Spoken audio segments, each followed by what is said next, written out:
Welcome to another episode of the Travis on Sports podcast, a show covering the latest news from around the sports world. As always, I'm your host, Travis Tyler.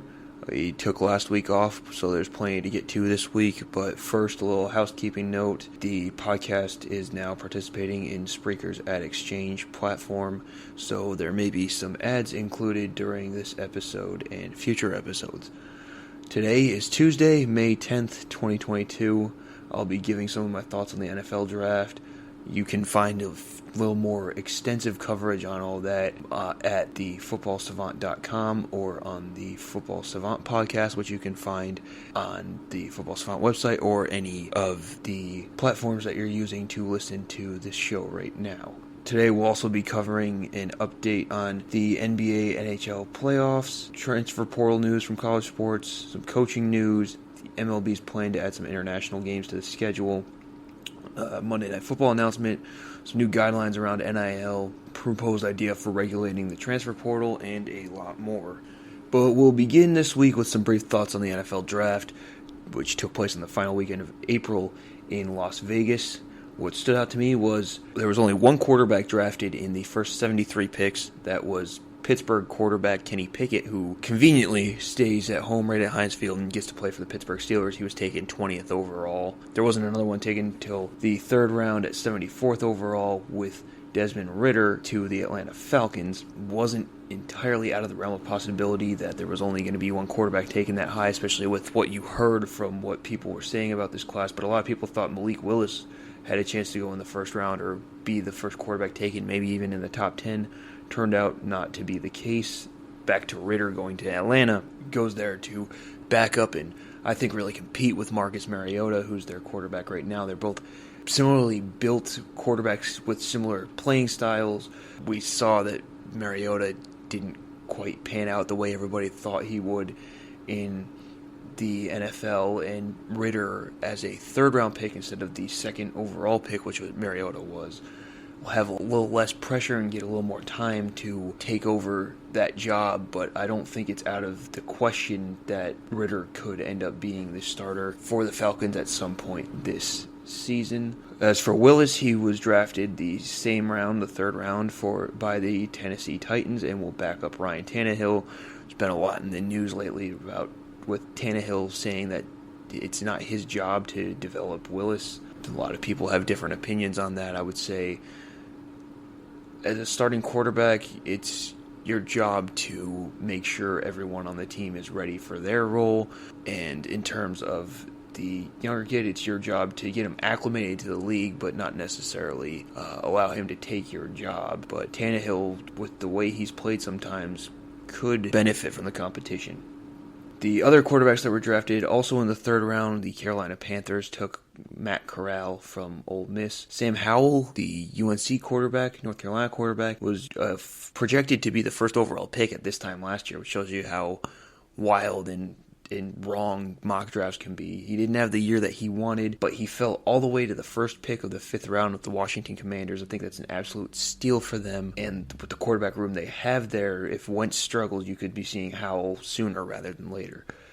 Bailey Zappi, the Western Kentucky record-breaking quarterback, went in the fourth round to New England. He's not going to beat out Mac Jones for the job, but that's a good spot to be in terms of developing a quarterback. I'm sure 2 years from now, New England's going to flip Zappi somewhere for some kind of draft compensation. He should make a solid backup quarterback. Kansas State's Skylar Thompson was drafted by the Miami Dolphins in the 7th round. Iowa State's Brock Purdy was drafted by the San Francisco 49ers in the 7th round. And Chris Oludekun was drafted by the Pittsburgh Steelers in the 7th round. That makes 9 quarterbacks drafted overall. Couple surprise quarterbacks that weren't drafted that you heard probably would be drafted. Nevada's Carson Strong signs an undrafted deal with the Eagles. E.J. Perry, the quarterback from Brown, signs an undrafted deal with Jacksonville. He was originally going to go to Philadelphia, but he ended up signing in Jacksonville. And Notre Dame quarterback Jack Cohn signed an undrafted deal with the Indianapolis Colts, so he's staying home. We saw a lot of trades that night. The Philadelphia Eagles have spent first-round picks on several wide receivers in recent drafts, but none of those have worked out. Jalen Reagor's still on the team. Maybe he works out eventually. But this year they took a different approach, acquired an established veteran in A.J. Brown from the Tennessee Titans. We also saw Marquise Brown from the Baltimore Ravens traded to Arizona after he was apparently feeling misused in Baltimore, and now Arizona gets another speed threat to add to that high-profile offense. Not a great quarterback class, like I said, and veteran quarterback market seems pretty thin, especially since there aren't a ton of teams that have a huge glaring need at this point. And you have Baker Mayfield and Jimmy Garoppolo still sitting out there. There are some teams that should be looking around for them, I'll say that. But there are also teams that you see people saying, hey, they need to trade for Baker, they need to trade for Jimmy, that I don't think are necessarily upgrades over the current quarterback situations that they have. But like I've said in past episodes, Carolina, Seattle, those are a couple teams that should be looking at those guys based on their quarterback depth charts right now. Trayvon Walker, the defensive end linebacker from Georgia, was the first overall pick by the Jacksonville Jaguars. Very interesting case because, he's shown that he's a tremendous athlete. He's got position versatility. He's listed as an edge player, but he's sometimes asked to step back into coverage, sometimes asked to play nose and defensive tackle, so he's played everywhere. But his production as a pass rusher wasn't there. Obviously, it's the Georgia defense. A lot of defensive ends don't really do much from a pass rushing standpoint in that defense. But he was also a fringe first-round prospect before the Combine, and then he rose all the way up to the number one prospect, which is a lot of stock to add from just one workout. Apparently, and this will help Jacksonville's point, Detroit was going to take him if Aiden Hutchinson was taken off the board at number one to Jacksonville. That's according to Sports Illustrated's Albert Breer. USC's Drake London was the first wide receiver taken.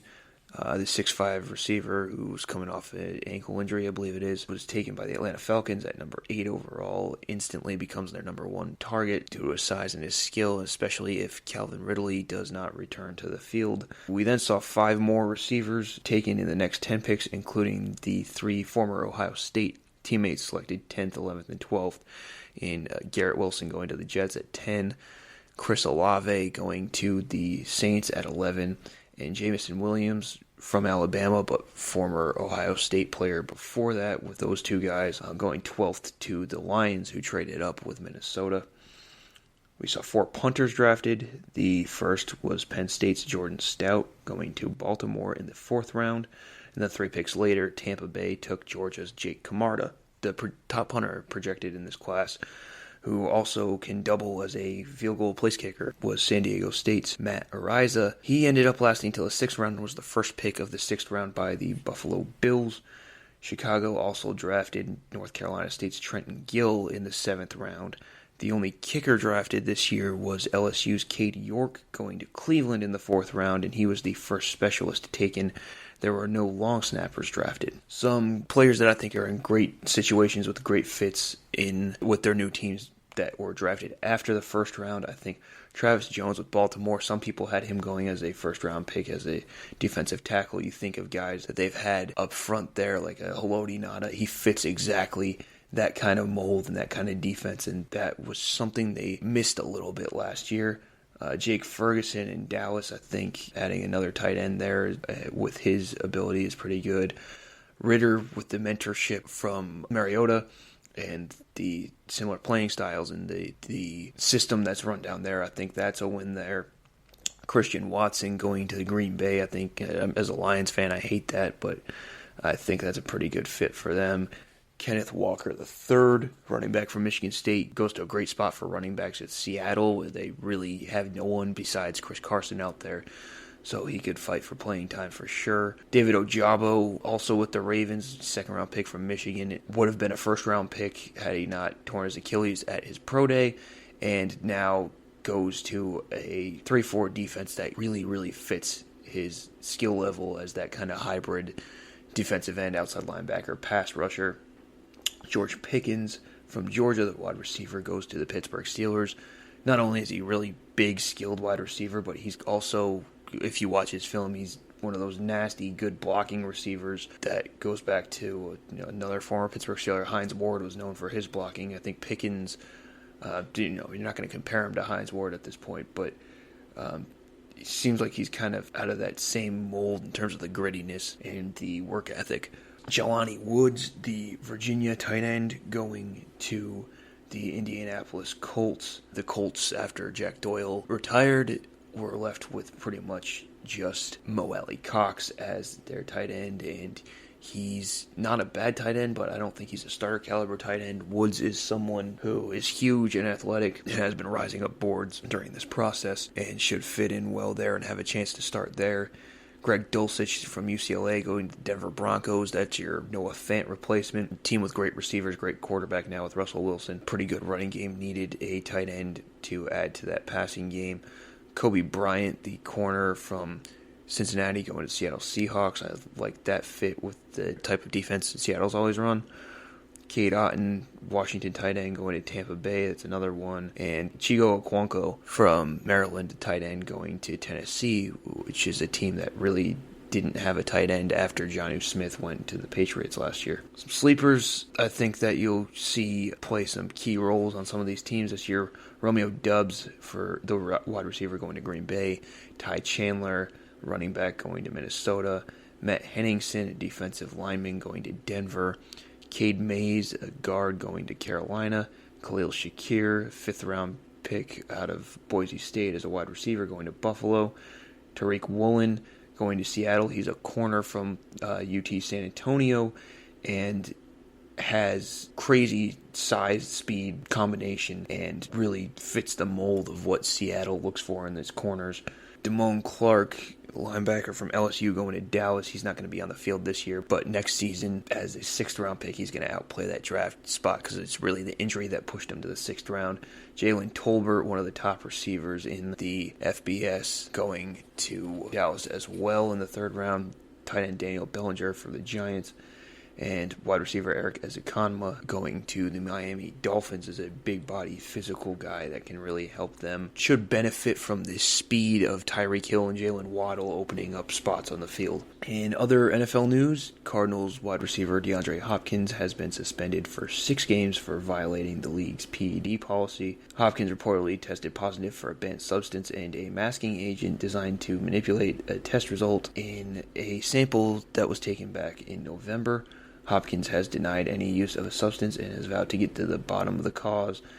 It's possible Arizona knew this was coming when it traded for Hollywood Brown, but it's still a really big loss for them. Hopkins, he's possibly the best receiver in the NFL. There aren't many in the NFL close to him. There's certainly nobody on the Arizona roster that's anywhere close to him and capable of filling his shoes while he's gone.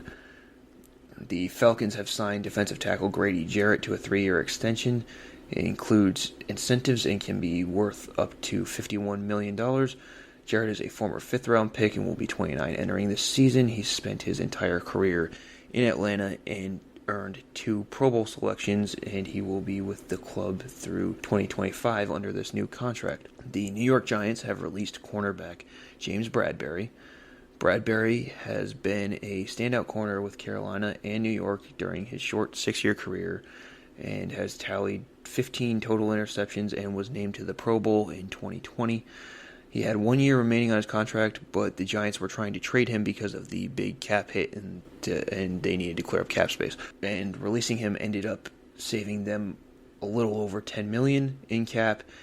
Look for him to latch on to a contender quickly and serve as a starting corner out there. He's still just 28 years old, played just 6 years in the league, and can be a valuable piece for someone there. Former NFL All-Pro safety Earl Thomas has had a warrant issued for his arrest in Austin, Texas, after allegedly breaking a court protective order by sending threatening messages to a woman about her and her children, according to an ESPN report.